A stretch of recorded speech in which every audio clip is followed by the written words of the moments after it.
Hey everyone, this podcast is part of Story Mode, the podcast network of Gamefully Unemployed. You can support us and gain access to other great exclusive podcasts like Tom and Jeff Watch Batman by heading over to patreon.com/gamefullyunemployed. That's patreon.com/GAMEFULLY unemployed, which is spelled like it sounds.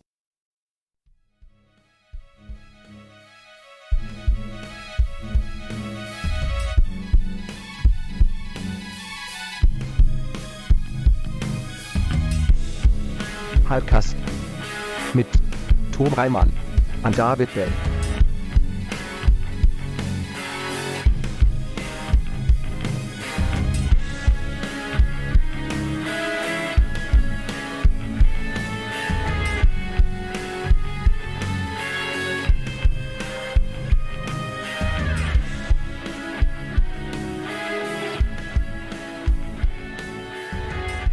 All right, well, we're just going to get right into this. Hello, everyone.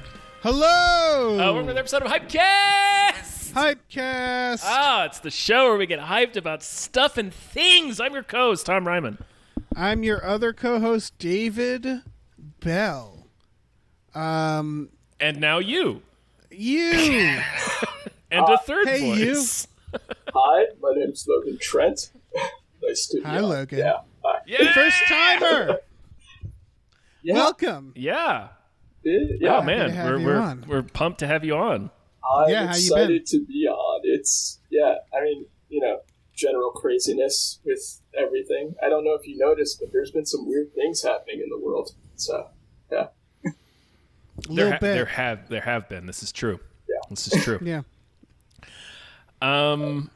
Yeah. What are we doing? What are we doing? I'm unboxing a weed device right now while we're talking. I thought I'd share that. Your choice of words with device really has me intrigued. Well, it's a vaporizer that gives you weed that gets you high, and it looks like something like Obi-Wan would have. Like, it looks really like space age. Oh yeah, this is how Cool. Obi-Wan parties. I got you. I like Yeah. that you're able to multitask while in the middle of I know, doing me this. too. Yeah.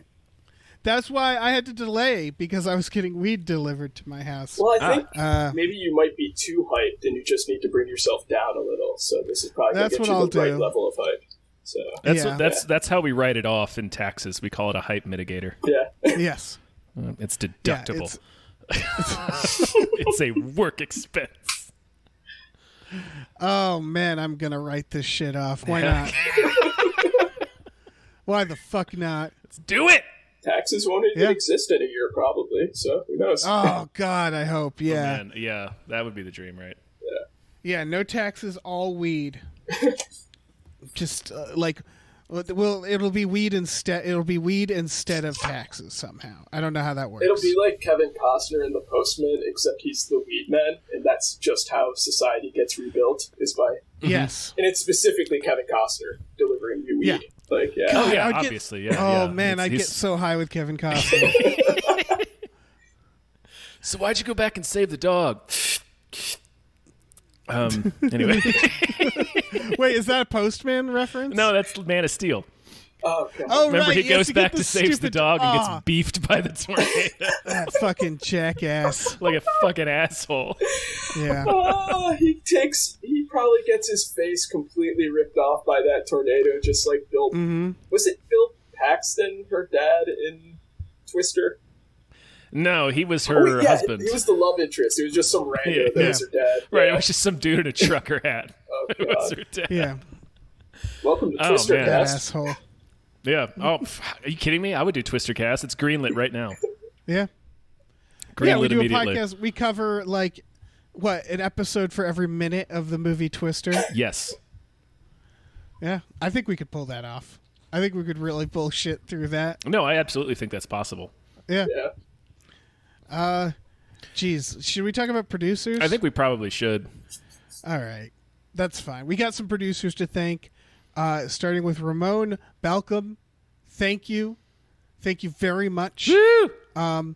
Thank you to Down Home Chicken Peacock. That's my chicken now. Chicken. That's the sound that chickens make. Yeah. Thank you to Julia Dorner. Thank you very much. Thank you to Han Toomey, the confused cyborg. I still don't know what that's a reference to. You can tell us. I don't care. I'm not gonna look it up. Geez. Thanks to Asking Seven. Thank you so much. Thanks to Joe, who I still haven't taken off this, although they pay for the month, so like, it makes sense. Sure. You No, know? I'll allow it. Joe, thank you very much. Thank you to Happy Ed. You're great. Thank you to the guy with the head. Thank you for that. I don't Thank you to feel like Guy with the Head needs to be bragging about having a single head. Like if I, well, like I mean, it's the head, not a head. Yeah, it's it's the head. okay. Yeah. Because like I could watch a Joe Wait. Pesci movie and it promises me at least 7 more heads in a convenient duffel bag. So Yes, that's true. let's see what's Although going on here. bringing up Joe Pesci, he is kind of the guy with the head, Joe Pesci. He feels like he's got like the head. Yeah, he's Yeah. not that guy. Yeah. Very lemon head shaped. Yeah, he has a Yeah. very distinct head. Yeah. His head looks like one of the Pep Boys' heads. Yeah, you're right. Special thanks to I Was Born to Stare, all caps. Mm-hmm.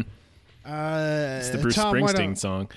Is thank you to- is that a Bruce Springsteen song? No, it's not. Baby, we were Okay. born to stare. There you go. Logan got it. Yeah, okay, that's true. Thank you to Tiger George Pratt Thompson. Raindrops keep falling on my head. I'm not singing that.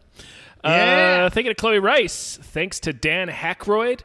Thanks to Thank the you, thank Kool-Aid you. Man says, fuck it, use me to make a huge Molotov and burn it all down, comrades. Yeah, a little bit of a name change A little there. bit of a name change, yeah. Thanks to Guy with a long name. Now you're really it's inappropriate being after the Kool-Aid Man. All right. Well, what if the Kool-Aid Man is the guy with the long name? He just double dips. That's cool. That could be Yeah. that could be the case. Thanks to E.T. the Extravagant Terresticle. Thank you. Thanks to Cody Johnson's Time Machine Noise. Oh, always a pleasure. Thanks to Pete Vorpagel. Thank you, Pete. And thank you to Glitterous. Glitterous! Oh, Very aggressive. Very aggressive. I don't Okay. know why we did that. I don't know. We need to talk about the craft trailer. We absolutely need to talk about the Kraft legacy. Okay. This? I've never what do you got? seen The Craft. So that's one of my blind spots. So right before I watched this trailer, I watched the trailer for the original Craft. So I essentially watched this trailer twice. Yes, you did. Yeah. I only saw the Kraft for the first time recently. Yes, we showed it to you, Tom. It's I grew up on the craft. I had a lot of friends who were teenage girls when I was a teenager, and so I watched the craft a lot. I didn't want to watch it a lot, but I did. It's fine. I'm a little we talked about, we knew David Duchovny was going to be in this movie. Yes. We weren't surprised by it, and we guessed who he would be, and I think we kind of landed on, well, he'd probably be the dad. Yeah. He wouldn't be the Skeet Ulrich character. No, probably not. As I great just- as that would Although be. it would have been incredible to have him be a high school student. I just have to say I feel bad for Michelle Monaghan because her back-to-back on-screen husbands have been Tom Cruise and David Duchovny. And can you imagine being married to 2 more exhausting dudes than those guys? Yeah, that is brutal. Yeah, she was also married to Woody Harrelson in True Detective. Oh, so it's just right. God, yeah. Oh, man, she's bad. had a string of the most exhausting dudes. Here's the thing: in the original Craft, the parents don't factor into the. Not really at all. Yeah. So, like, why give us David Duchovny? I mean, why not? Because make him like the person running the witchcraft store. I mean, Or he might be. give him- We don't know. He could turn out to be like the devil. He could turn out to be a major character in Yeah. it. It's just, but yeah, this trailer, the fucking girls just want to have fun cover. I cannot my wait fucking God. until we get to the era of when we start using nu metal songs as this slowed Yes. down creepy music. Yeah. Because like I want a remake of Basic Instinct or Fatal Attraction where they just slowly start saying like, "I did it all for Yeah, I need a super slowed down dramatic version of Static X, please. Exactly, Yes. 100%. It's dumb as shit. This is a new low. If I This is for pretty me. stupid. Yeah. Yeah. And this is apparently not a remake; it's a sequel. It's They both. show It's like a soft Polaroid. reboot. Well, they show a Polaroid of Nancy, which is weird. Yeah. Which is just a frame from the Right. movie. It's just a fucking still from the first movie. Yeah, What it and like a is. scene, where I don't think you'd take a picture. Like I think it might be from the climax of the I think film. it's a scene that nobody else is present for, isn't it? The scene Yeah. where she's getting super gothed out. I can't remember. I don't know. All I know is that it doesn't make and like Right, it's like I don't know. in Indiana Jones 4 where he has that frame photo of Sean Connery on his desk, and Yes. it's just the publicity still from Last Crusade. Yeah. Oh, it's perfect. It's such a masterstroke. But this, I don't know. Just make a remake because they're using the same lines from the original, Yeah, and the same beats. and the same beats. But they're specifically calling out the original as canon in this world, and it's like, so what the fuck? It's Dave. It's bothers me. what the Hollywood types love. It's the soft reboot because it is a remake, but they're also signaling to fans of the original. They want to have their witch cake and eat their witch cake as well. They really do. It's like we watched the Charlie's Angels, the new one recently, and to our surprise, that is a part of the McG universe. It is. Wait, what? It is. Oh my It's god. It was quite a surprise. Yeah, That they is show That is shocking. the actors. Yeah, they It- show it- the it previous was, let me tell you, Angels. it was shocking. Yeah. But again, it doesn't make sense because like it's a different infrastructure and like a different like it feels like a different world, but apparently it's not. I don't know why they feel the need to do this. I think they're like Easter eggs now, more than they are like connecting it Yeah. in terms of What the if canon. that picture of the girl from the first one, who I think is played by, what's her name? Fairuza Balk. Yeah, it's Fairuza Balk. Fairuza Balk. Yeah, what if that's just like a photo she has in her house? Like it just came with like the frame, and she's like, "Oh, Right. this is a nice picture." And just throws it away. Like, yeah, Yeah, I mean, it might as well. It might as well be that. Yeah, I don't know. I'm gonna watch the shit out of this movie. Oh yeah, no, we're probably gonna watch it on a Patreon night. Are you I- kidding? Yeah, I can't skip a movie where David Duchovny is playing a stepfather. There's just too much like that's going to be Yeah. there. I need to see that happen. Like, Particularly not when he's playing the stepfather of a witch. yeah, it's Yeah. just it needs to be seen. Yeah, there's It's the role he was going has to play. There's something to that casting. So I suspect he's going to play into the climax of the movie somehow.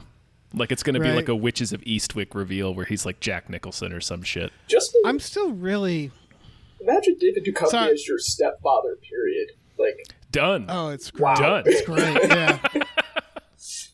Oh yeah, he'd be a real like walking around with no shirt on stepfather. You know. stashes Like, of pornography everywhere. Like there's like the kitchen table pornography. Oh, yeah. There's the bedroom pornography. There's the backyard pornography. Just yeah. Yeah.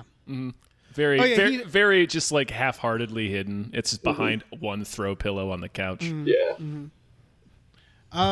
I'm still bothered by this premise because they also like they do the casting too. They have the one black character, and it's like I don't know. It's like, is this a rule of the coven now?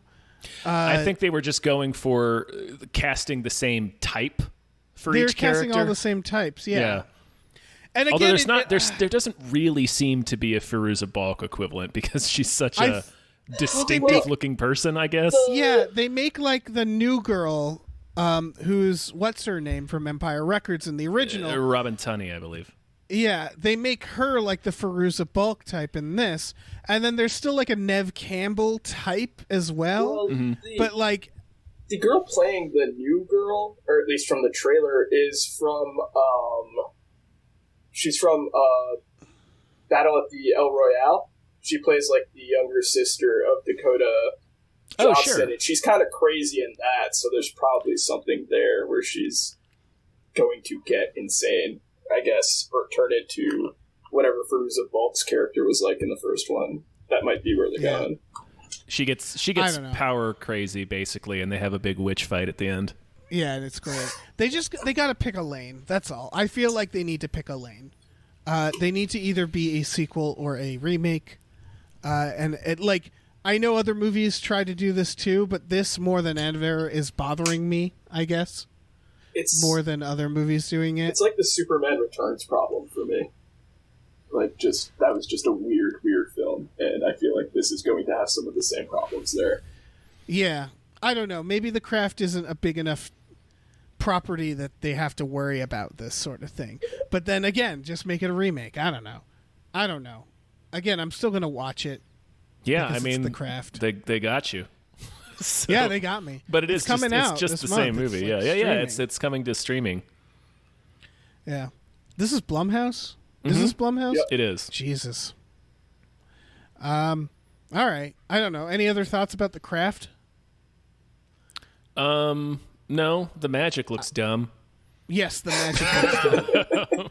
The magic looks worse than the original. They just like hand wave face paint onto each other. It's really strange. Yeah. I find it very awkward that the new girl would immediately get naked in front of her 3 brand new classmates and take a bath in front of them on the first day. That just seems strange to me.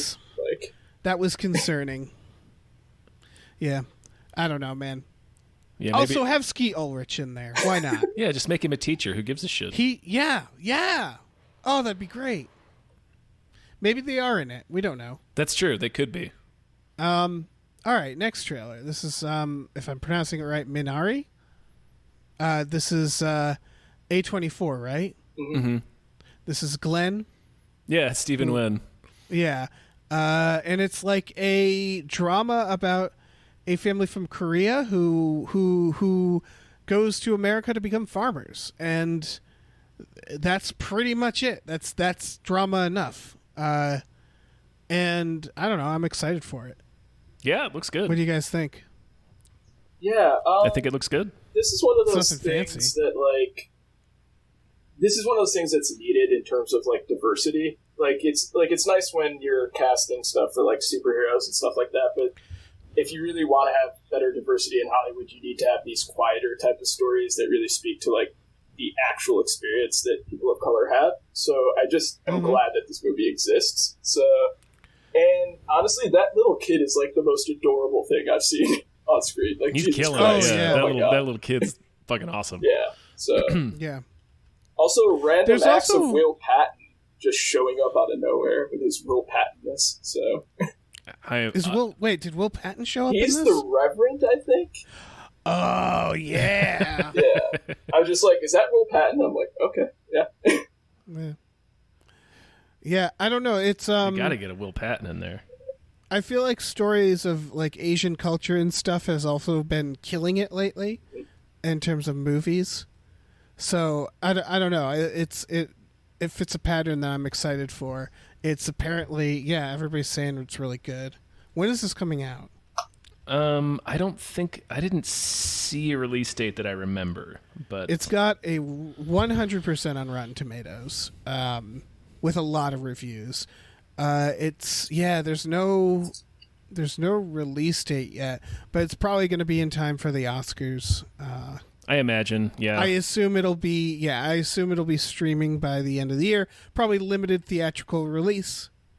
If people, I don't think people are this trailer. I don't know if this trailer is very hyped. Yeah, I haven't seen it really taken off, but I will say I'm really liking Steven's post Walking Dead career. He's been making some really interesting choices. So I meant to watch the arson one that I haven't seen yet. Yeah, I need to see that.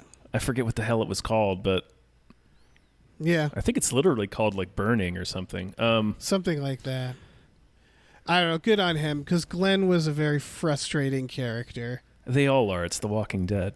Yes, but I guess it's more that he was just in it for so long. Like when they bashed his head in, I was like, "You're free!" Yay! I mean, it was also pretty gross, but yeah, it's I don't know. He was in Okja as well, right? He was, yeah. Sorry to bother you. He was in Sorry to Bother You. Yeah, he's got real like Radcliffe energy. Yeah. Where he's like, yeah, I don't give a fuck. I'm going to pick some gonna do weird whatever. shit. Yeah, and Burning is the other film. And then some indie stuff. Yeah. Yeah, I don't know. This looks good. Everybody's saying he's really good in it. So that's pretty great. Yeah, no, I'm stoked for this movie. It looks good. Yeah. Okay. Do we have any other thoughts on this one? It's not exciting. It's just looks really good. Yeah, it just looks like a really solid drama. All right. Then I'm going to watch it and I'm going to feel things in my soul. Let's move on to bigger and better things. Holidate. I hate this movie from the moment I heard the name, because it's like it's not a thing. They're like, "Who's your holiday?" And we're doing holidays. Right? Yeah, And I it's got like extreme. That's not a thing. I got like extreme hall pass vibes from this, where they're like trying to sell us on this concept, and I'm just like, that is not a thing that people do. And it's like, oh no, these two very attractive people. I have 2 pages of notes on this trailer. I am not exaggerating. I have. Oh, all right, my God. Hear it. Okay, so first off, what is 13 seconds? 13 seconds is how long the trailer takes to put us with the premise that Emma Roberts is an unattractive, frumpy woman. Yes. Which, no. Okay, so we're starting off. And who's her holiday? Her holiday is Luke Brockie, who I still refuse to believe is a real human being. He was Johnny Utah from the Point Break remake. Oh no! Which has he's like a meaty scarecrow. When I see him, I think of those articles where they say like, "Oh, this Instagram influencer is actually CGI." He looks like if you took Australia Man and put him into an algorithm to create a dude. Like, yes, I refuse to believe he's the Simone of. Yeah, 100%. Like, I cannot see him existing in real life. Like, if I saw him in the streets, I would just start running because I thought I was in the Matrix. Like, yeah. This is a... But, like, yeah, you put them together and they're like, oh, they can't get dates. And he's like a funny guy. Like, they're trying to make him like a funny guy. He is not. Like a dummy or something. And it's like, no, this is it's an unbelievable trailer. It's a 30 Rock spoof trailer. You know, like it feels like a spoof. The holidates that they go on, because they do like a random montage, which are absolutely ridiculous. So, like, they start off with New Year's. Fine. Okay, I understand having a date for New Year's. Then they have one for St. Patrick's Day. Not a thing. Then they have a very quick one, which I think they spliced through because I think they might have realized it's a bit racist, but it looks like they're having a Cinco de Mayo Day because he's wearing a sombrero and they're drinking tequila. And I paused it and just looked at that like, what the fuck? So, who's that for? There's no family events you're having at Cinco de Mayo if you're Luke Brockie and fucking Emma Roberts. When's so the first one is St. Patrick's Day? First one's New Year's Eve, it looks like, or Christmas, because they start at Christmas, and then it looks like they have New Year's Eve. Then it looks like they have St. Patrick's Day. Then it looks like they have Cinco de Mayo. So what happened is they probably, I assume the way they're going to design this movie, because the whole thing is, they're growing to love each other. And again, they're both very fuckable human beings. I'm not sure why there's a problem. But I think the writers needed like a certain amount of holidates between New Year's and then the next year's New Year's, because I assume it's going to end where it began. 100%. So I think they needed to shoehorn in a few holidays in the mix. They had the scene during 4th of July where he blows off his hand with a firecracker, which... Yep. Okay, so I know that, Dave, you don't really like sports. Jeff May, Adam, Todd Brown, shout out. But there's a football player named Jason Pierre-Paul who blew off his hand with a firework. Sure. They have pictures of it. His hand turned into a Ninja Turtle hand, pretty much. Luke Brockie comes home from the hospital after reattaching his finger, because they clearly said, do we find the finger? And is suddenly ready to mac it on with Emma Roberts immediately because they, quote unquote, we touched hands. No. Yeah. No. It's there's a lot of moments of this of one character saying something like that to their funny friend. Like I'm pretty sure they each have like their own funny friend, right? Yeah, his friend is the guy from the Babysitter movies. Sure. Oh yeah, that is him. Yep. But I think so. Yeah, it's they're gonna go on a few holidays. By 4th of July, they touch hands. He or she falls in love with the other, right? And then there's a conflict. It's like, we're just holidates, damn it, for some reason. And then I assume they have like the third act. They break up, and one of them brings another holiday, and maybe he shows up as the aunt's holiday or something like that. And so that's how the conflict comes out. And then they become like holla engaged or like a holla couple. Then they're going to have to get holla divorced. Yeah, eventually. And split up their holla kids. I assume by like Christmas or New Year's they're going to... Because this is going to be a holiday film, so it's going to revolve around Christmas or New Year's. It's going to end with a save the date. Like, I would eat my own shoe if that's not how the movie ends. It's going to end with, like, them getting married and other people bringing their holidays to their marriage or something. What the fuck is a... So is the idea of a holiday that people... Okay, I've never, at a family gathering, felt the need to have a date. That's not a date situation. Right, like a wedding. Really, really the only one is like a wedding or like Valentine's Day. Right. But like when you're at Christmas, people aren't like sack tapping you and going, "Where's your date?" Yeah. You know, like that's not... People don't care. It's usually just you're with family. And like having having someone you're in a relationship with on a holiday is actually an ordeal, right? Yeah, it's kind of awkward and weird. And they have to like abandon their family, or maybe or you have to introduce them, or it's weird. So it's not like an expected thing, and they act like her aunt has like, oh yeah, she has holidays, and it's like her like, maybe I should have holidays like my aunt. And it's a thing that doesn't exist and doesn't need to exist. I just realized, and the whole movie's revolved around it. Made him Australian just so they could lazily get around them never going to his family for holidays. Yes. Holidates. Yeah, or holidays. Yeah, it's like if there was a film called Child Racer, and it was about people who are like, man, I need a child to race. Yeah, you really need to get a child to race, my friend. Yo, bro, you get that child to race yet? Oh, I finally got a child to race. And then it's a whole movie about like, yeah, look, child, you're only here for the races, the child races. And the kid's like, yeah, I get it. I get our racket. We're a child racing team. Like, that's what it is, right? It's a thing that doesn't exist that the movie is completely around. What are the odds that they have an argument on Halloween holiday over a couple's costume? I could see that. Yeah. Yeah. That's a sucker bet. Yeah. Oh, I feel like we spent entirely too long talking about holidays, so let's move on. Yeah. I want to write a film called Child Race. Yeah, obviously we have to do Child Racer now. Where we raise children. Or I want to start child races. Where we raise children and bet on it. Vampires versus the Bronx. This is very clearly trying... this is like Attack the Block. Yes. Attack the Block. I don't hate it. No. I was excited until I saw the co-writer's filmography. And now I am very worried. So this guy co-wrote the Ugly Dolls movie, the Playmobil movie, the upcoming Clifford the Big Red Dog, and the Settlers of Catan film, which has the most insane IMDb plot summary I've read in a while. Here's what I would say is that a lot of comedians have to write stuff like that.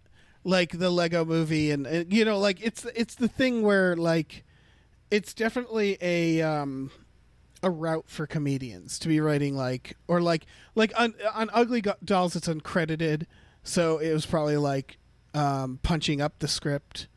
They also wrote something called Age of Sail, which I'm way more concerned about. Whatever that is. Oh, it's a short, but. Yeah, it is. I don't know. I've learned that like what's that movie The Green Knight? Yeah. Oh yeah. The director of The Green Knight did Pete's Dragon. Sure. And then also did A Ghost Story. And like goes kind of back and forth from like weird kids things. So I don't know. My point is that like who the fuck knows with this anymore? It looks fun. Like, yeah, like I said, he kind of has... I'm not too excited about his filmography, but just the trailer itself looked really fun. So I'm not going to hold getting a paycheck against the guy, because Sure. Go get paid, buddy. Yeah, go get paid. Yeah, you know, George Miller did Babe and Happy Feet. I haven't seen which one is it? I like that you referred to the multi-Oscar nominated film Babe as George Miller slumming it. It is. I mean, it's great. Those movies are fantastic. Well, what I was just saying is I haven't seen the Playmobil movie or Ugly Dolls. Maybe those are actually good movies. I'll never find out. No, we will never know the answer to that question. Yeah. But yeah, I don't know. This trailer, it feels a little forced, but I still want to watch it. I'll probably still watch it, but I was more excited about this movie before I saw the trailer. The trailer made me less excited for it, just because none of the jokes really land for me. I just hope that they complete the rest of the vampire in the New York boroughs cycle, because they've got vampire in Brooklyn. And Brooklyn, now they've got Bronx. Then they just need like Manhattan? Yeah. Yeah. No, they definitely need to do that immediately. Vampire Mauling in Manhattan Island has to be a movie on sci-fi. That would be amazing. Oh man, I want to see that so bad. This is Long Island Dracula. Yeah, Long Island Dracula. Hey, I'm sucking your neck. I'm floating here. Floating here. that'd be amazing. Oh my god. I'm a bat over here. He's just wearing sunglasses. He doesn't change his wardrobe. He just has like an AT shirt and just like a huge chain the entire film. Like, yeah. Oh man, yeah. I need to see this. The director did a lot of SNL. Yeah, Lord Michaels a lot is a of producer comedy on this, I think. Yeah, so a lot of Funny or Die, and then just a bunch of jobs. So I don't know. Yeah, it's it's on Netflix, so there's that. It comes out in 4 hours. So Really? yeah, it comes out tomorrow shit. or the 2nd. So Well, then the day people are Listening listening Yeah, to so this is on Netflix today, you guys. Yeah. So maybe it's great. yeah, you can Yeah, we'll listen probably find and then out. call us You can idiots find out. while you're watching it, forever doubting how great it was. Yeah, the people listening to this would know more about it than us. Yeah, I don't know. It's whatever, man. I don't know. It looks fine. I'm in the Tom camp where it's like it sounds really good, then you watch the trailer and you're like, I don't know, maybe this is a bad trailer. But it's Yeah, not. that's entirely possible. I like some of the cast. Like, I like Chris Redd. I don't know for sure. what Kid Mero is doing in there, because that's going to be hilarious. And Sarah Gadon was in there, and she's always solid. Sarah Gadon's the wife in Enemy, and she's on Letterkenny. She plays the white woman that they're talking about at the beginning, so I'm guessing she has a bigger part later on. But yeah, so Cool. All right. That's all promising. I mean, then we got our next trailer. Oh yeah, for sure. And, We already talked about this. Yeah, this is a new trailer. It is, yes. And we've been wondering where we're at with this movie, and it turns out it's not out yet. No, it's coming to streaming and Blu-ray in the States in November, I believe. it's been out for a while, apparently, elsewhere. This movie is insane, and the story behind it is crazy. It's Iron Mask, for people wondering. The trailer is for Iron Mask. Yeah. Yes, this is the Jackie Chan movie where there are dragons and also Arnold Schwarzenegger. for probably Yeah, and 10 I'm a li- minutes. Right, for Yeah. obviously just the opening sequence in the tower. Yeah. But still, he's there. I'm a little uncomfortable with Jason Fleming as a main character. Not only as a main character, but this is a sequel? Whoa, Okay, really? so here's the story. This is actually called V, is the original movie, and this one is called V2, The Journey to China. And the main characters in the first film are Jason Fleming and Charles Dance, and it's about a cartography guy exploring new areas. And the first one's kind of a horror movie, so Huh. I have no fucking clue what's going on here. This is just really insane. Like, go read the wiki on this. There's so many strange details in there. It was the highest grossing opening in Russian cinematic history. Like, yeah, there's some strange stuff going on. I have more problems. Is that I just realized Arnold Schwarzenegger's character is named James Hook. Oh, God. He's not like the James Hook, is he? I kind of hope so. IP theft, There's baby! also a character named Peter in it. There's a character named Peter. So, I mean, I can't wait to watch this the way it was meant to be watched at 2 a.m. on a Friday night, just seeing the fight scenes on YouTube and none of the plot. yes.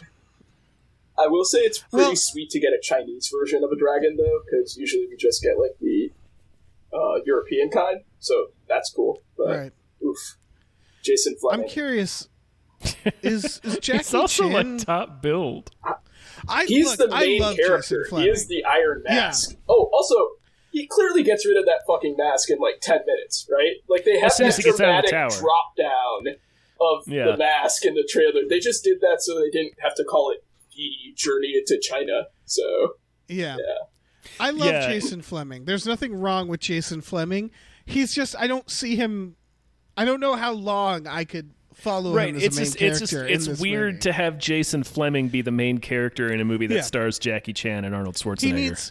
He fits best as like the sinister coachman to Ian Holm. Yes. Right. You know, feeding him sex workers on the streets of London. yeah. Like he needs that kind of role, or like a Guy Ritchie character.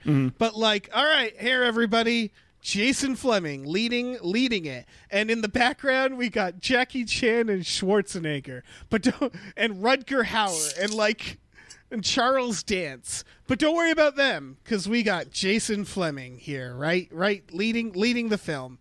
It's just, I don't know, man. It's a decision. It's a decision. Yeah. Just, I don't know. Is this going to have martial arts? Is this going to have Jackie Chan? Is he still fighting people? A little bit. Okay, good. I'm pretty sure he's got the Schwarzenegger thing where he's gone in the first 10 minutes. Because, like, in the trailer, he's like, give this amulet to my daughter, and then I'm assuming that's when he dies. And there's probably Okay. just... Yeah, it's for sure they're going to be locked in the same tower, and Jackie's going to do a prison break and end up busting them both out, and then he'll either die or have to go his own way or something.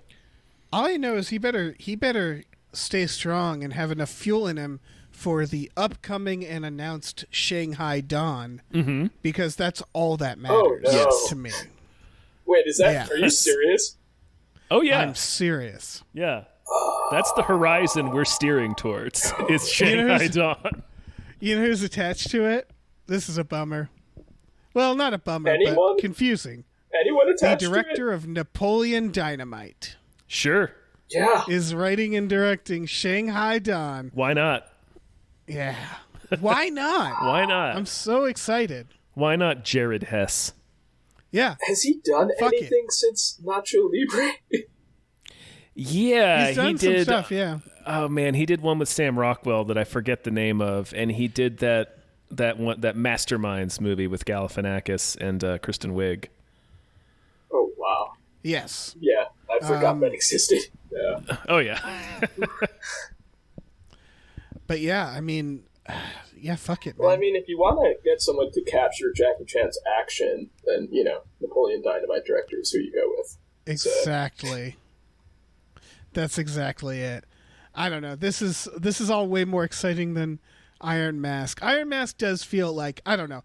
I want to watch it, but I have a feeling it's not going to be as fun as it could be. The thing that bothered me the most about the trailer is the logo was a font that I know I've seen in another movie, and I just can't figure it out. This movie is just constant pieces that just bother me throughout, like the Jason Fleming of it all, the Arnold Schwarzenegger not going to be in it. Just like it's just microaggressions throughout the entire viewing of this trailer. Yeah. Yeah. Fucking League of Extraordinary Gentlemen's Jason Fleming constitutes a microaggression. He made Sean Connery quit acting. That movie was so bad. I'm giving it up. Oh man. Let's move on. All right. The Wolf of Snow Hollow is our next trailer. This must have been filmed a while ago because there's Robert Forster in it.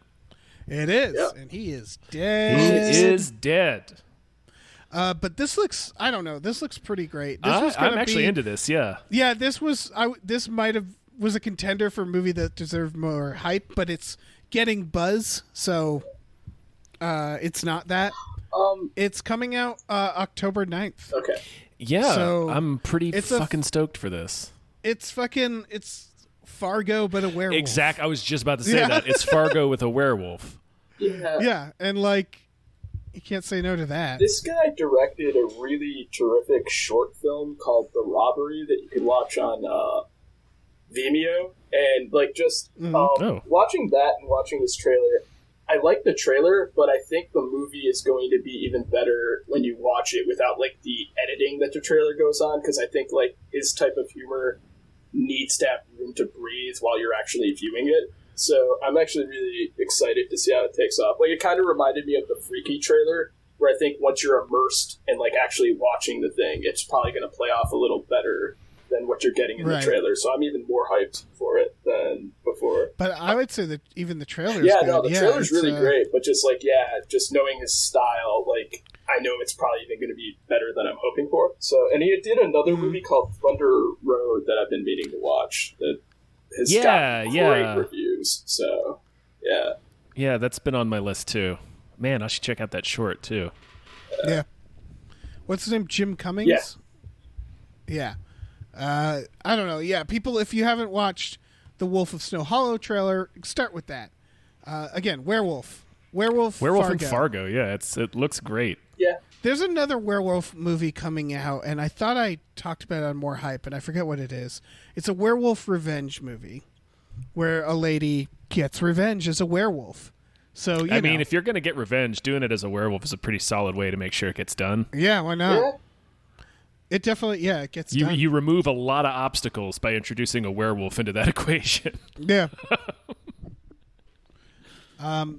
Yeah. I don't know. I have nothing else to say about this except it looks really good. It looks fucking rad. This might be the most excited I am as far as trailers on here. Yeah, this is probably my most hyped for any of the Halloween horror-themed trailers we've been looking at. This is... this is maximum hype. Hype. There's another one I wanted to bring up real quickly. I don't know that we ever talked about it, but Logan mentioned Chris Redd, who is in a movie called Scare Me that's on Shudder right now.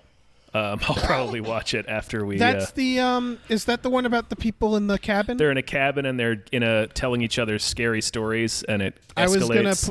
I was gonna put that on More Hype. It looks really good. Yeah, it's got Stormfront. Stormfront, yeah.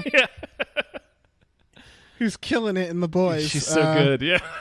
Yeah. Yeah. Okay. I'm checking this out. That looks really good. Chris Redd and Aya Cash is all I need to be sold on this movie. Like, yeah. Yeah, and the guy who's also the writer director is from College Humor, but I forget his name.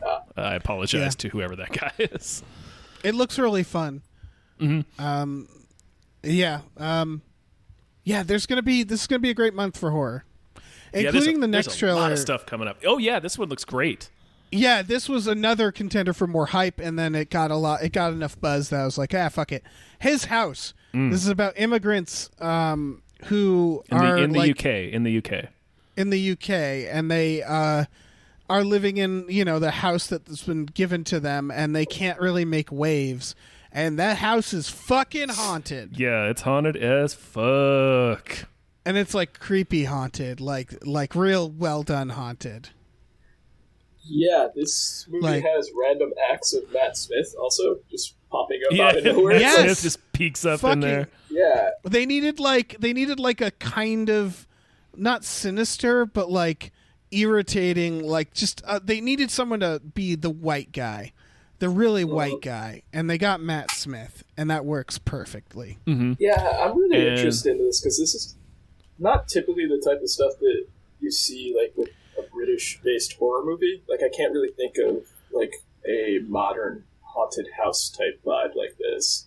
So yeah, and the added element of having the couple be immigrants, so it's like part of their naturalization is they have to quote unquote behave themselves. It works so well. Yeah, so they can't like because tell anybody that there's some fucking weird shit going on in this house. every horror movie has the one hurdle, which is why don't they tell people? Oh yeah, why don't they just leave? Yeah. Why don't they leave? And in this one, it's they can't. Yeah. They've come from a terrible situation. They can't blow it. They need to be in this house, and it's fucking haunted. The wife is on Lovecraft Country.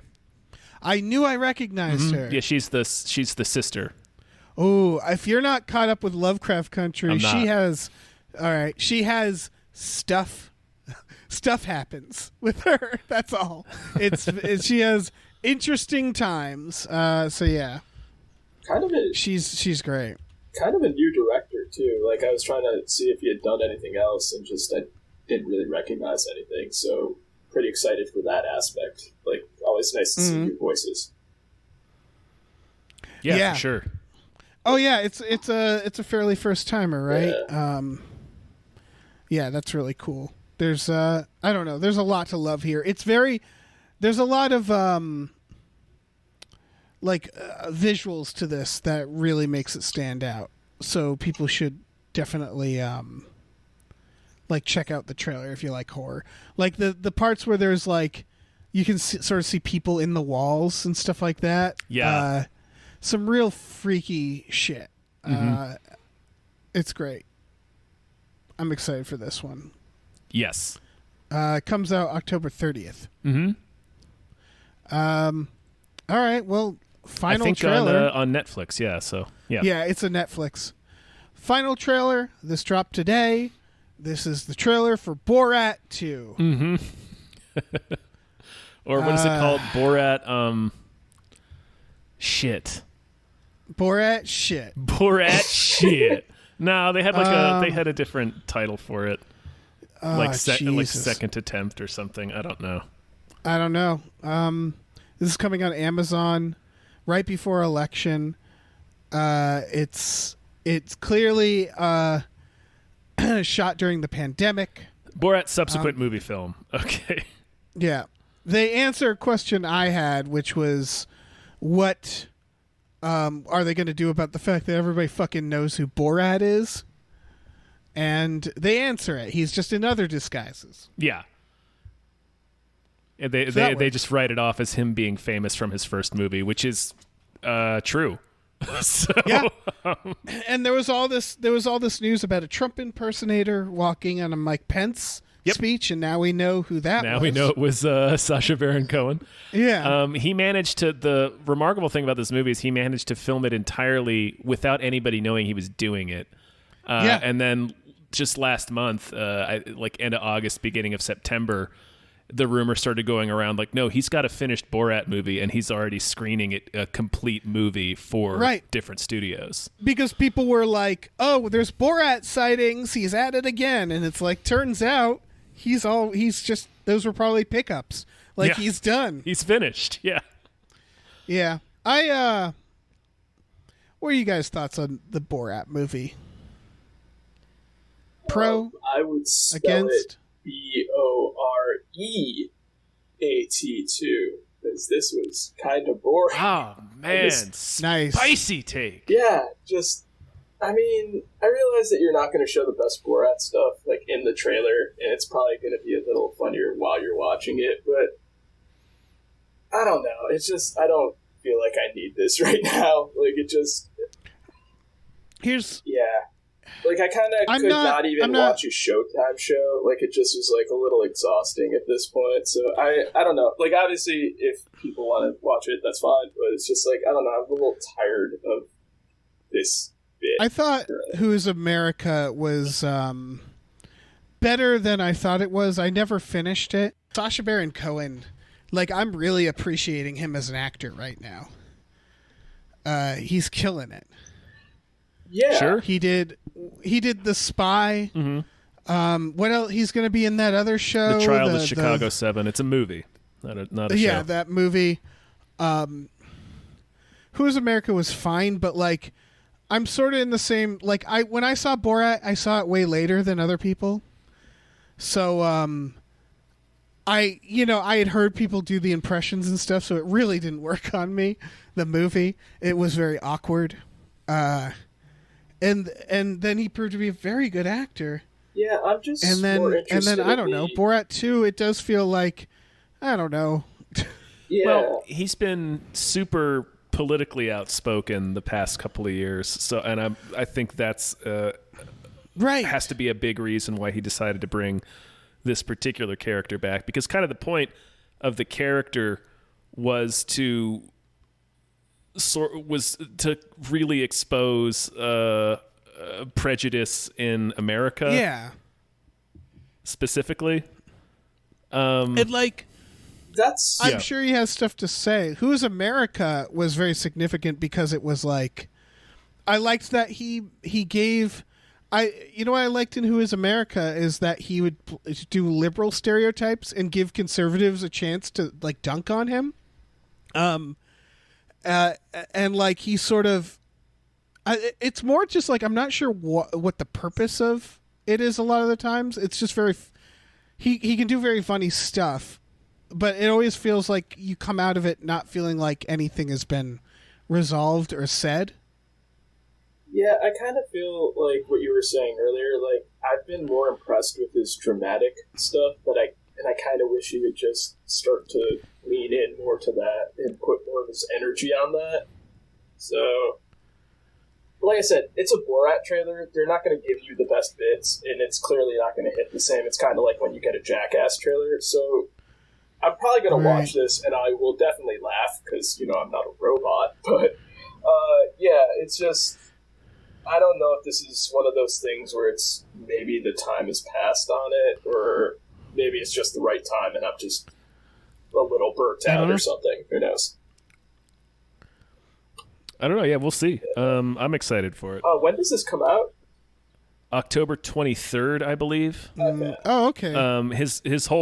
The whole point of getting this filmed this year and kind of put out within 2 months of it being completed is he wants it to be out before the election. Oh, that's what I was going to say. Excuse me. It feels like he was tripped up by the quarantine. The virus, a little bit, but it looks like he's talking about that as well in the movie. So he is, but it's one of those things like every movie needs to talk about it, or every show. There's a quarantine episode, and it like I don't know if it works well, because it's like this thing where, like, the bit where he's like trying to hurt the virus and he's just in this guy's house, and it feels like that was very like him, like, shit, we have a quarantine, okay, plan B. Like, I'm sure that, like, it feels like it's not going to be the thing he wanted to put out. I don't know, because of the quarantine. Yeah, it obviously not his exact vision, but it looks like he's still got a lot in there. And then in that bit, he does ask, he does get out the thing. So what's more dangerous, the virus or Democrats? And they say Democrats. Right. So it's like he's clearly going at it from that angle. Yeah. Yeah, I'm assuming the fact that the conventions got canceled is probably what really screwed him over, because it seems like with what you pointed out about the Pence thing, like, that just seems like probably what his wheelhouse was going to be for this, but then it just got upended. Because I think that's what made Who is America powerful, is that he had interviews with people who were kind of high up, and I guess I just don't need him walking around middle America making fun of how racist people are, because it's just like, I don't know if there's anything to learn from that. it's better when it's like him v Mike Pence. Yeah, that was.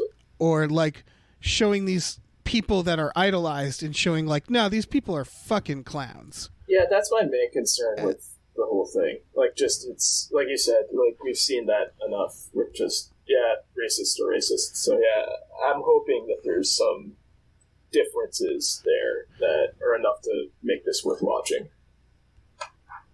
Yeah.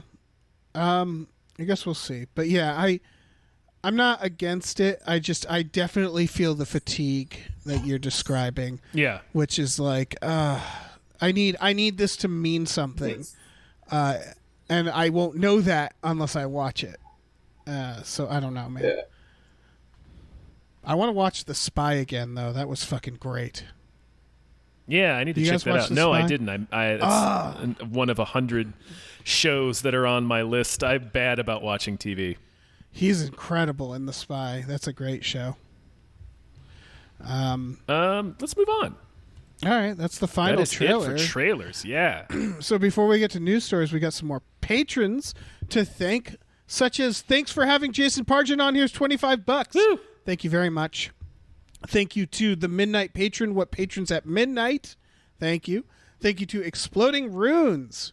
Thank you to Andrew How. Thank you. Thank you to Vincent. Thank you to Rev MD. Thank you to John Munez, Johnny Mune. Thank you to Wavy Rancheros. Thank you to Mr. DNA. Tom, why don't you take over? Okay. Thanks to Lauren Gucci. Thanks to Bootler Bootlesson. Thank you to Grumblebee. Thank you to Tux. Thanks to Shepard Mulch Diggums. Thanks to Norm from Cheers.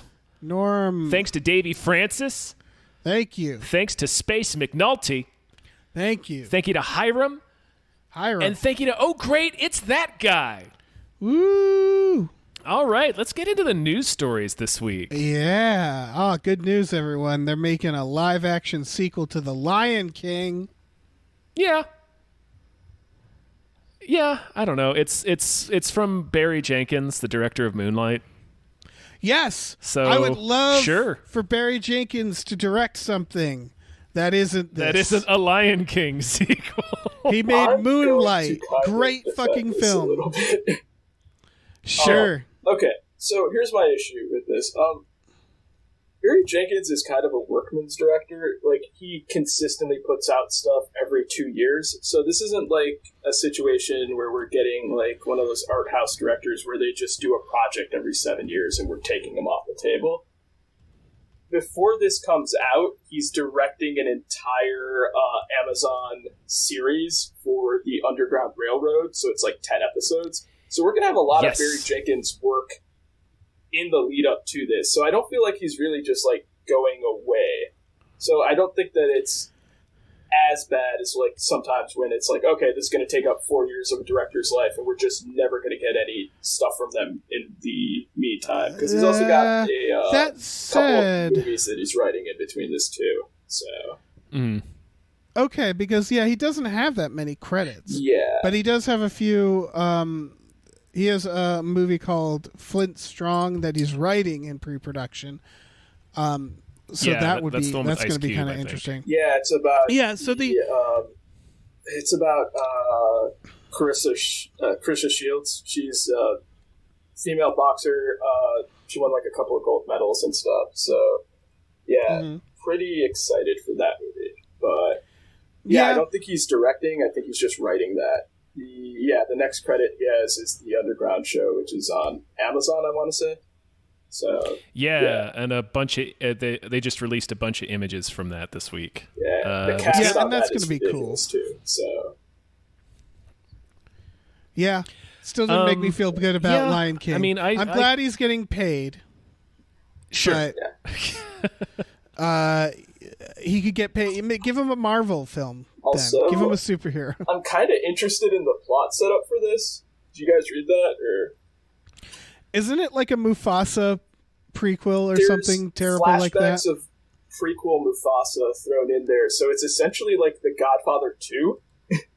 So, you're going to be having just like Mufasa's rise interspliced with Simba's rise. So, don't know. We'll see how it goes. Man, I'm not. There's. Why don't they just do a remake of Simba's Pride? Fuck it. Sure. I don't know, man. That Lion King movie was god awful.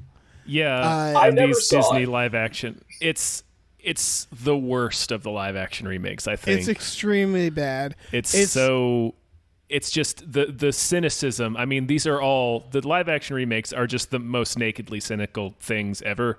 But the cynicism is just so on display in the Lion Yeah, because King. it's just John saying, we have the Favreau. like, possibility you can feel them. Timon being Fredo in this thing and having Simba order a hit on him during the ending credits. So it could happen. That version Paddle him out would to be the great. middle of the watering hole and shoot him in the back of the head. Yeah. Yeah. No, that version would be fantastic. But what we're gonna get is something just probably soulless. I don't know. Remember, I Just Can't Wait to Be King in the remake. Yeah. It's one of the most depressing things because, like, a side-by-side comparison of like the cartoon one where it's so colorful and there's so much happening, and the characters are so expressive. Yes, is the other and for thing. some reason they decided to make them like accurate to animals. So like they don't make any expressions, they don't dance, they just sort of trot in like shapes maybe at best. It's a real bummer. Yeah, I mean, it's on Disney Plus, Logan, if you happen to have Disney Plus now, so you can just watch a scene or two from that and see what a huge piece of shit it is. Oh, I have It's Disney really Plus. I just bad. don't have any interest of watching it because that's Okay, just I'll tell you what you should watch is Mufasa's death sequence. Yes, it's Oh, hilarious. Let me tell you, it's the most unexpectedly hilarious thing is to see a photorealistic lion screaming with James Earl Jones's voice. Screaming like a man. Ah! Okay. And then a smash zoom on a photorealistic lion cub's face doing a little shitty like meh, cat face, screaming like a little boy. It is. They did not mean for it to be funny, and it is the funniest moment of 2019. Okay, that scene I do need to watch. Yeah, I will 100% be checking that after this. It's so bad. The movie goes from like hilarious to shocking to extremely boring. When they do "Can You Feel the Love Tonight" and they make the sequence during the day, and it's like, why? This is the easiest thing. It's the easiest thing. Do they do the uncomfortable Nala thirsty face? No, they don't. No, because they don't have expression. They don't have expressions. It's like watching puppeted stuffed animals. It's hilarious, or at best, it's hilarious. Often it's shocking or just boring.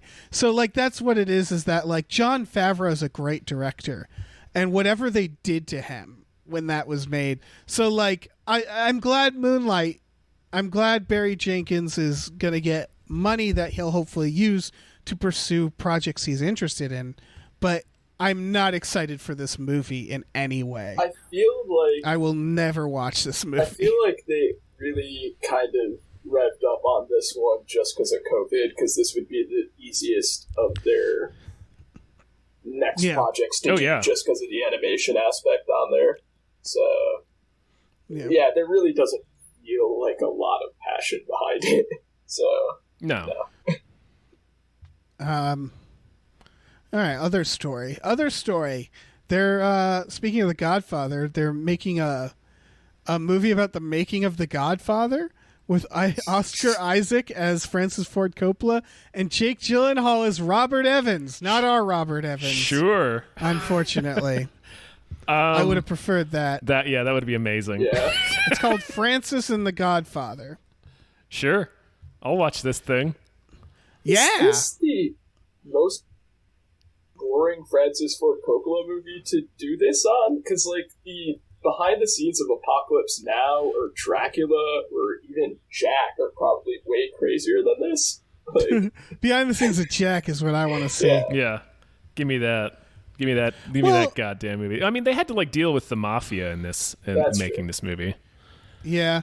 I am kind of movies about the making of movies tend to suck. Unless it's like Ed Wood, or there's something unique about it, or they make it up like what the movie is.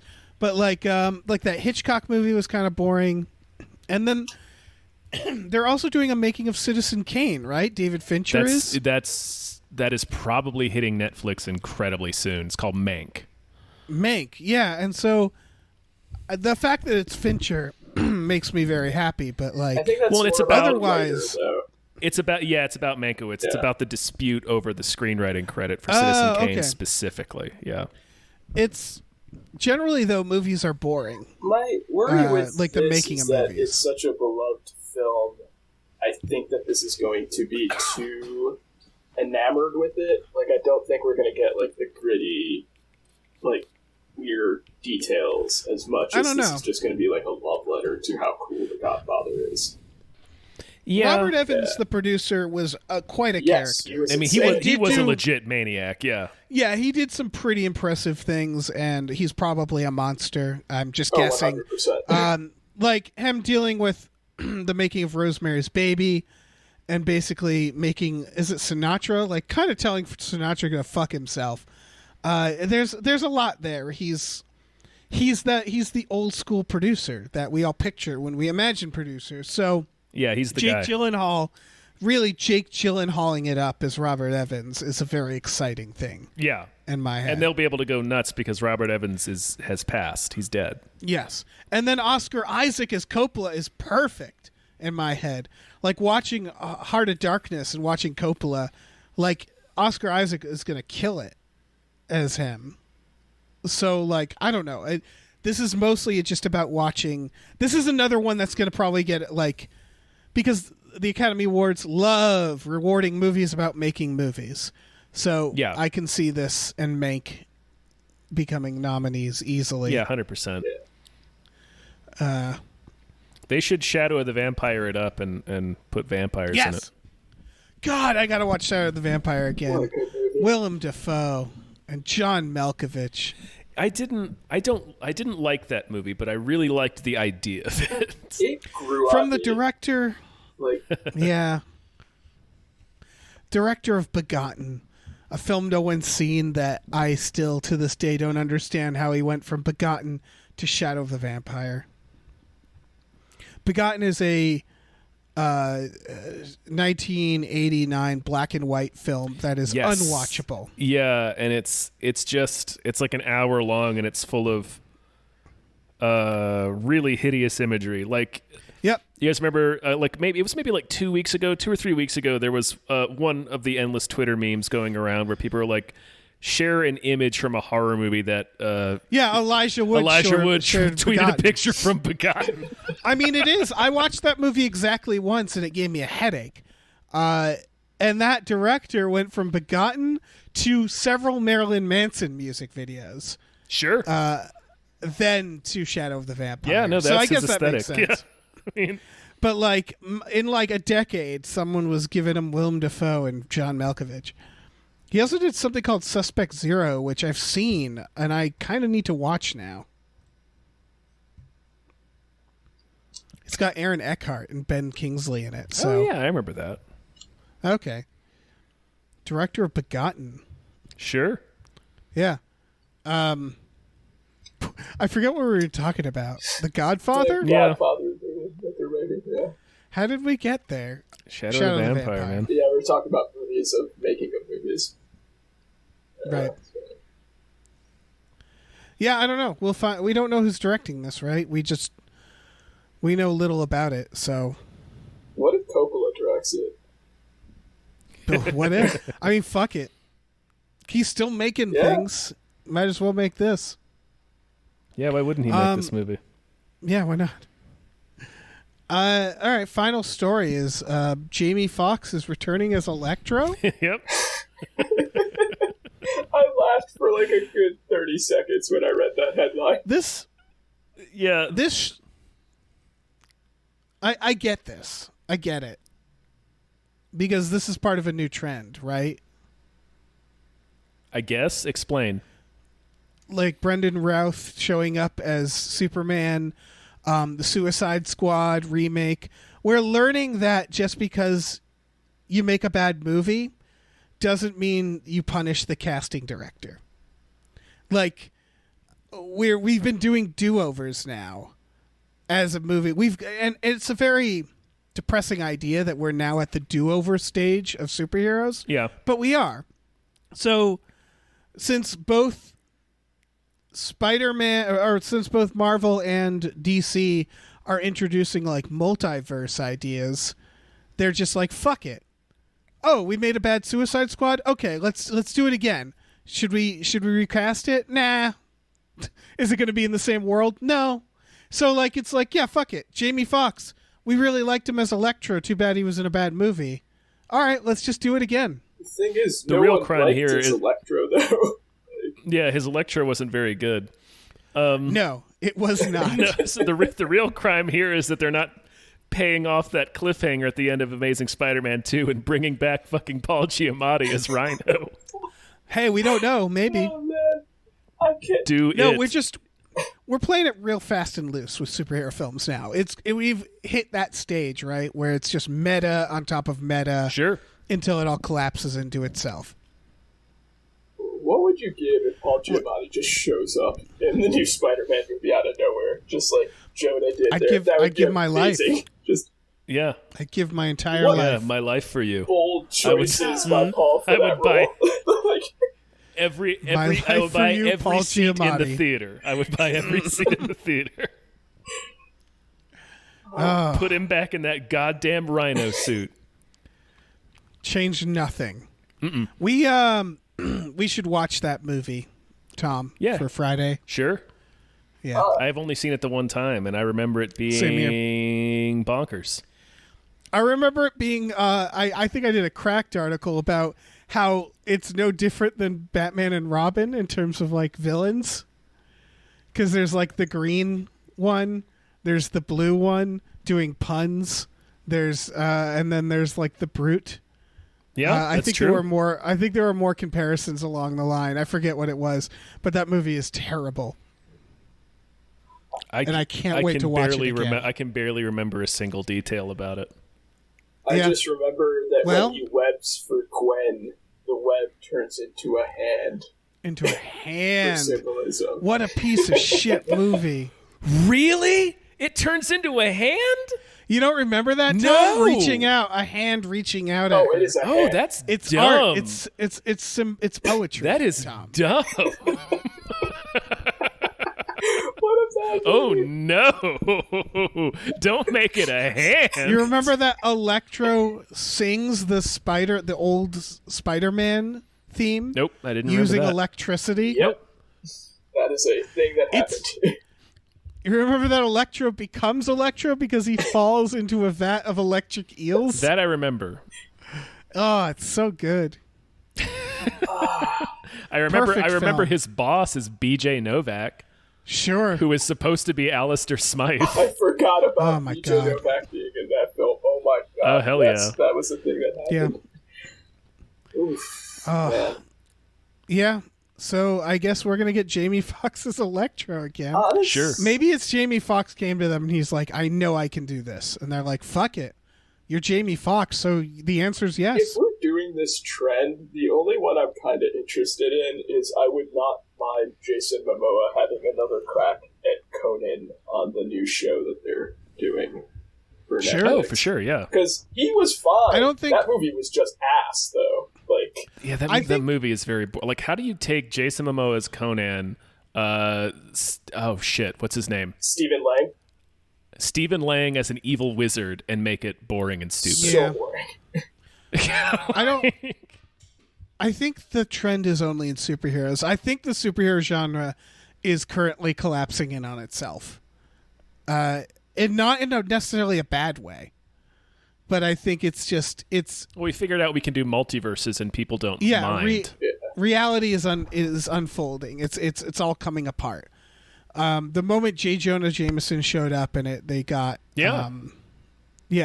like fuck it. It may be falling apart, but not before they give Zack Snyder $70 million, baby. Right. Yeah, that shit.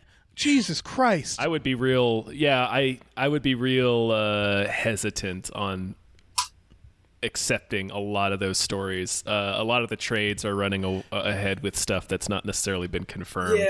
Just because the Snyder cut is such a.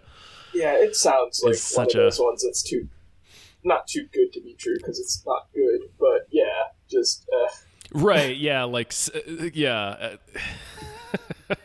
I don't know, man. I don't know. We'll see. I mean, we had at Collider, literally the day before that quote unquote story came out. They were doing $70 million on reshoots. We had a one-on-one with Henry Cavill, and one of the questions we asked him was, "Are you doing any reshoots?" And he was like, "Oh no, I'm not doing anything new. I'm just." I'm just gonna wait and see what happens. I'm just watching this time. I'm not shooting anything new. But why would so the very next day when they're like, Henry Cavill's doing reshoots, I'm like, he just told us he wasn't. He's in London right now filming The Witcher 2. He's not leaving London for a while. Wouldn't it be amazing if he has a contractually obligated mustache again, and then they need him for reshoots? Just let Superman have a mustache, man. Yeah, but why would they need to do reshoots let Superman have a mustache? Clearly had a completed movie that was the greatest film ever made, since that was what the whole They had the Snyder cut. Oh God. Yeah, that's such a frustrating subset of fandom. The QAnon of comic films. Exactly. Oh my God. Or it's like it doesn't exist, and then they're like, we're putting out the Snyder. We're giving Zach like $20 million to finish the Snyder cut. We're putting it on HBO, and everyone's like, "See, it does exist." I'm like, "No, it didn't. They have to. He's finishing it. Like it didn't exist." Low key, one of the funniest things about the Snyder cut is how Zack Snyder is single-handedly keeping that one social media platform afloat that he uses. I forget what it is. Like that's where he leaks all his shit. Yeah. Oh, I don't know what that one is. It's so weird. Like. I've literally seen no one else other than Zack Snyder use it, and they're like, "Oh, on his blank account," and just it's like even more low key than Parler or any of those other weird apps. Like, oh man, of course he would. Yeah. Of course he would. I don't know. The my going back to the topic at hand. I'm not I laugh my ass off when seeing this Jamie Foxx news, but I really just want them to make a Sinister Six movie. Mm-hmm. And so, like, the fact that knowing that they're putting Electro in the next one, I'm like, there's one more, baby! Like, we're almost there! Him and Michael Keaton together would be magical. So I'm not going to shit on that at all. And we know Keaton's in Morbius. Yeah. So. I completely forget that Morbius exists as a movie until, like, people mention it. Like, we would have already seen it by 100%. Now, I think. Yeah. It was going to come out in, like, April, right? Or May? Mm-hmm. Or maybe it was due. I don't know. I know like Venom was due like this month. We were going to come out in April, and like they yanked it, and just I just completely forget that there's a completed Morbius movie starring Jared Leto on the show. I don't think Jared Leto remembers that either. No, he's off on his island with his cult. Yeah. So man, in an alternate dimension, we're going out to see Venom 2 and gaze at Woody Harrelson's glorious hairpiece this month. Yeah. Like that's happening this month in another timeline. The world we lost. Yeah. All right. Let's move on to some more producers. We got more producers, you guys. Let's do it. All right. Special thanks to Lef. Woo. Thank you, Lef. Thank you to Nolan Mayton. Woo. Thank you very much. Thank you to Joshua Graves. You're great. Thank you to Normal Man Andrew McGuire. Thank you to Ozzy. Yeah. Thank you so much. Thank you to AJ. Thank you to Tip Drizzle. Woo. Woo. Thank you to Frank Lee Amish. Woo. Thank you so much, Tom. All right, let's close out this list of our wonderful producers. Thanks to Mrs. Voitis. Thank you. Thanks to the ghost of Dave Thomas. Thank you. Thank you to Aaron Burser. Thanks to David Knife Boot Hinson, MBA CPA. Thanks to Christopher Robert Sparts, Esquire. Thank you to Mackenzie, Righteous Hand of the Lizard People Chill. Thank you to Funky J. And FJ. Thanks to Pie Guy. Pie Guy. Thank you all. Oh, man. So special. Dave, we've come to the end of it now. We're at the end of things. We're done. We're finished. We're done. It's completed. A full episode. Roll credits. But before we close this thing out, okie doke. I need to know. I need you to answer me truthfully when I ask you this question. Yeah. No. Do you have a movie that deserves more hype? I do. Oh shit! Oh shit! I have. So we're gonna be balls deep in horror movies, right? Yeah, it's spook season. Yeah. It's spook season. It's the spooktacular spook fest. And we're gonna start it off with something called The Mortuary Collection. This is coming out October 15th. It's an anthology, which tend to be, well, hit or miss. This currently, though, has a 97% on Rotten Tomatoes, with a good amount of reviews. That's 30 critics. So it's not like a handful of people. Sure. It's being described as Goosebumps for adults. It's about a mortician, played by a man named Clancy Brown. Yep. Yeah. And a woman comes in for a job, and he starts telling her stories about the bodies, and that goes into an anthology. Yeah. The stories begin in the 50s and move forward in time. Critics are saying it's got a real 80s vibe. If you watch the trailer, you'll see why I picked it, because it just looks kind of cool. Yeah, it looks cool. It looks like that Clancy Brown role is pretty solid. Like you get. Oh yeah. My experience watching this trailer, because you don't really see his face until the end. Yeah. Is like hearing the mortician talk to this young woman, and it's like first 10 seconds, like I know that voice. Next 10 seconds, I think that's Clancy Brown. Following 10 seconds, that's definitely Clancy Brown. With the makeup and the premise, and I mean this in the most complimentary way possible, it's kind of like Lemony Snicket's Tales from the Hood, which, and I'm absolutely here for that, because like I've been wanting a good like, we've had like the VHS movies and things like that, but I've kind of wanted something that had not just like camp, but like kind of a little fun to it since the Trick or Treat movie. And this definitely hits that for sure. void. So yeah, I'm super excited for this. There's definitely this weird instinct, because I really liked what VHS had to offer.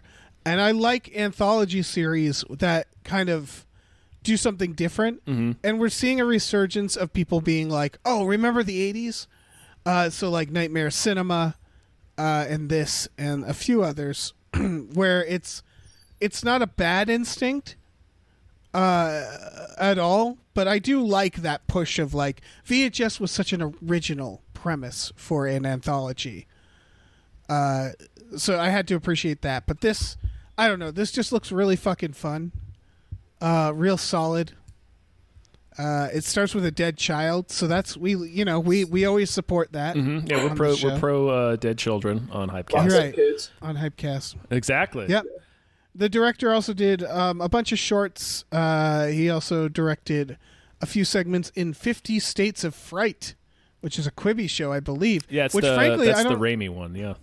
Yeah, I was watching a trailer for that. It doesn't look half bad, but I mean, that's also where the incredible woman with the golden arm meme came from. Yes. I have a free offer for like 6 months of Quibi from my phone company. I know, and it's I'm so too sad. lazy to like even activate it.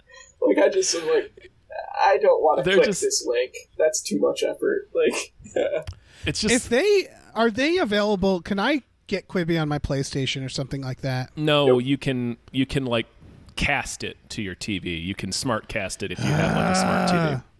The moment they're available on PlayStation or something, I will get Quibi, because a lot of their stuff does look good.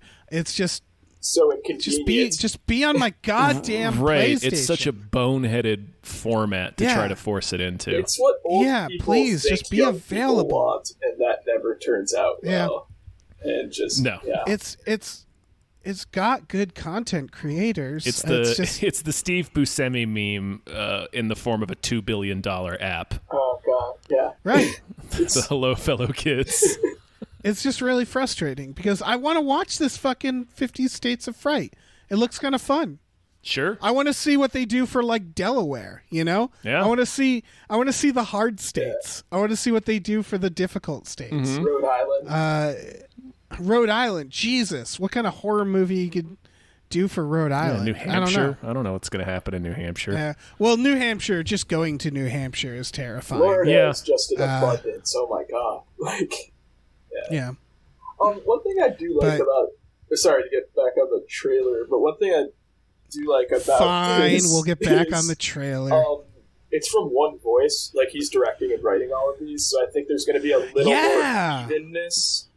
Like I said, I liked Trick or Treat a lot, and that was just I'm blanking on the director's name, but Michael Dougherty. Yeah, I think it's going to be more in that vein rather than VHS, where it's like I like this segment, don't like this one, kind of just the up and downs of it. Yeah, so, right. Yeah, there's a peaks and valleys of talent, but like in Trick or Treat and in like Creep Show. Yeah. It's a consistent tone and visual style, which is good. Too, so, exactly. Yeah. And it doesn't look incidentally, cheap. Michael Dougherty. Oh yeah, no, it doesn't. This movie looks good, and I like the framing device of having the stories are coming from each dead body. Like, how did this person die? Is the story? It reminds me of another anthology series called Body Bags. Yes. Yeah. I was just gonna say, Michael Dougherty is not only working on the Netflix Hellraiser series, but he's also going to direct the series adaptation of Clive Barker's Nightbreed. Ooh. That story just broke this week. Nice. Yeah. So yeah, folks, just watch the trailer. Just watch the trailer. Yeah, it looks good. The Mortuary Collection, fucking October 15th. This is going to be a solid Halloween watch, and we're going to have more for you. There's so much progresses. spooky stuff this month. It's great. Oh, I got a list already. I'm Yeah, in terms of trailers, I would say that this and Wolf of Snow Hollow are like the two that I would just recommend as soon as you're done watching, or as soon as you're done listening to this, you just hit those up because they seem like they're just going to be a lot of fun, especially with the upcoming month. Yeah. For shizzle. Oh man. Well, guys, that's a sewed. We did it! We freaking did it! Oh man! Saved the world. Logan, thank you so much. Thank you guys for having me. Thanks. It has been it's kind of weird because I just always listen to the show, so now it's kind of fun. Now you're a part of it. All right. Yeah, you're welcome back. Yeah. Anytime, man. Do you have anything you'd like to tell people, to plug, or like a statement, something really political and like intense, or like just whatever? That this is the point. Just I do stuff on Cracked. Usually my name's not on there because it's like back end editing stuff. But just check out the site. Sure. And then on Twitter and Instagram, I'm at @Logan_Trent. So just hit me up there. You got a great Twitter. Thank you very much. It's just random stuff that I just throw out there. Yeah. I love random stuff. Dave, all right, tell them about I'll us. plug our. Yeah, I was gonna do that, Tom. Then fucking do it and stop. Gonna do it. Stop your jaw jacking. We have a Patreon. Hey. We have a Patreon. Patreon.com/gamefully unemployed. You have exclusive podcasts there like Tom and Jeff Watch Batman and Fox Mulder is a Maniac. Please check it out. We also have a store, tpublic.com/store/gamefully unemployed, where you can get t-shirts, masks, mugs, posters, stickers, all kinds of bullshit. Check that out. Actually, can I... Or don't. I don't care. Can I hop on the end of that? Yeah. No. I know that you guys... Sure. Okay, so...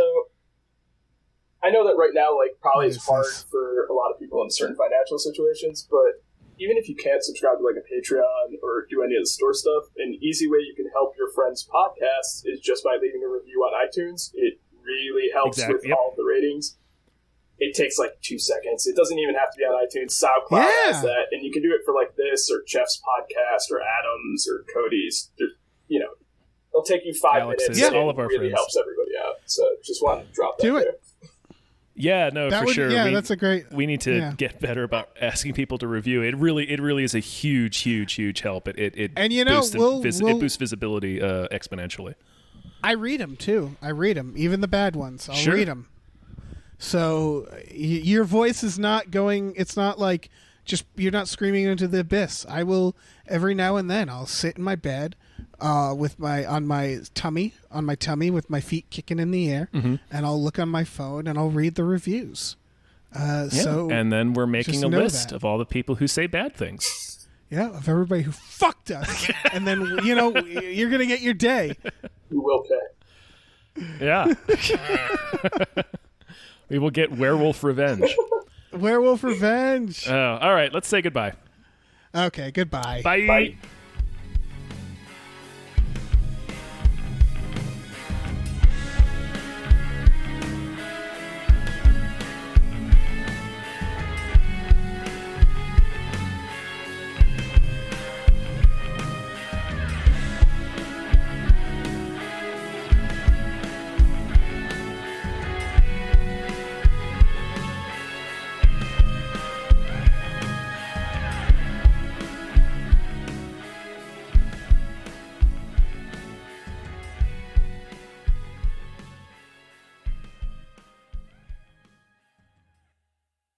Our music is produced by Chris Corlew. You can follow him on Twitter at @thecorlew, Corlew, and find more music at shipwreckedsailor.bandcamp.com.